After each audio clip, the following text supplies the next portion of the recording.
নির্বাচন নিয়ে ইউরোপীয় ইউনিয়নের অবজারভেশন মিশনের দেয়া রিপোর্টের সুপারিশগুলো গুরুত্ব দেওয়া হচ্ছে।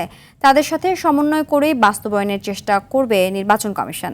রাজধানীর একটি হোটেলে নির্বাচন পর্যবেক্ষকদের নিয়ে ইউরোপীয় ইউনিয়ন ও ইসির সংলাপে কথা বলেন নির্বাচন কমিশনার আবুল ফজল সানাউল্লাহ। এ সময় ইইউ রাষ্ট্রদূত বলেন, সংস্কার কমিশন ও ইইউ এর সুপারিশগুলো নির্বাচনের ক্ষেত্রে কিভাবে প্রতিফলিত হয়ে সেটা দেখার অপেক্ষায় আছে তারা। সংলাপে দেশি বিদেশি নির্বাচন পর্যবেক্ষক সংস্থার প্রতিনিধি ও নির্বাচন কমিশনের ঊর্ধ্বতন কর্মকর্তারা যোগ দিয়েছেন।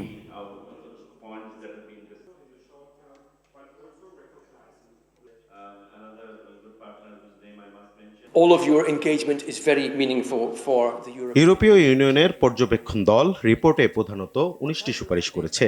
সেগুলো নিয়ে নির্বাচন কমিশনের সঙ্গে সংলাপ অত্যন্ত গুরুত্বপূর্ণ।